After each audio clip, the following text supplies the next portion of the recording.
like to welcome you all to our ribbon cutting for our brand new Building 8 wing.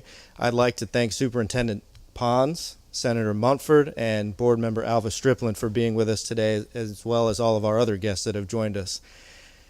This is special because I can remember back in the summer of 2008, I was an assistant principal at Deer Lake Middle School, and Scotty Crow was the principal at Montford, and Shane Seifert and I came over before the school had even opened, and we were touring the campus with him.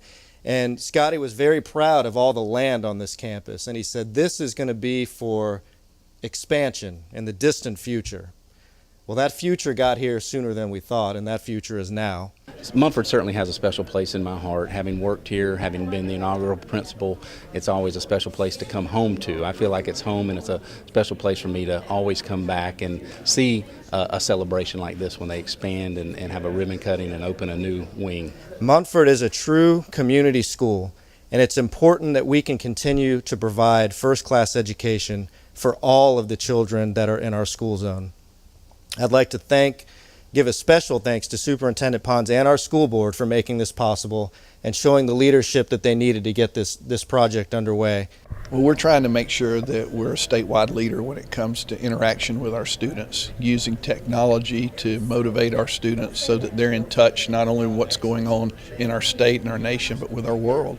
It's an honor for me to be here today, and I want to thank all of you for attending here. And I want to introduce an individual that doesn't need an introduction, but he was a mentor for me, and I think he's one of the reasons we have one of the best school districts in the state of Florida. Your Senator, our Superintendent, Bill Montford. Let's give him a big hand. Thank you, Jack.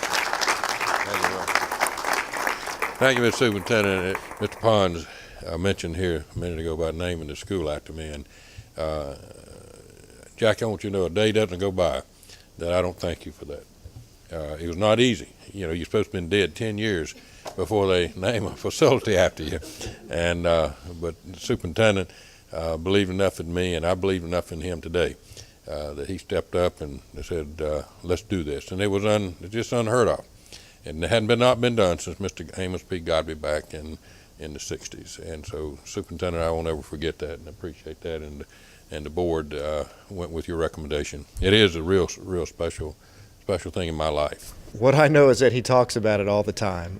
It's always a source of pride for him. Every time I see him, he says, I still pinch myself when I see my name on this school. It means so much to me. It's a legacy for him and his family and what he means to this community and has meant for this community for decades. And I'm just glad to be a part of it, and I always thank you for inviting me to be back home. Mr. Superintendent, I appreciate you more than you know.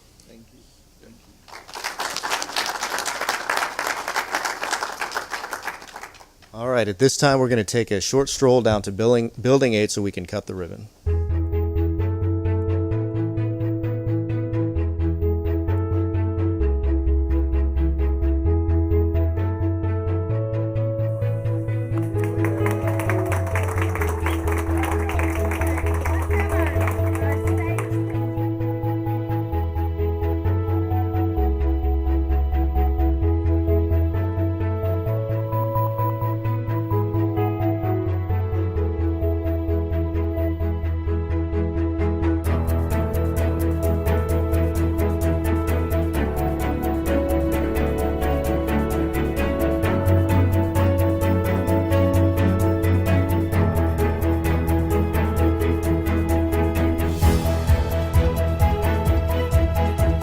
We celebrate this because Montford is truly a community school, and in order to accommodate all of our students, we have to continue to grow, and our student population is growing, and that means our campus has to grow. So this is a big event for us, and it assures that our students will be educated in state-of-the-art classrooms for the near future.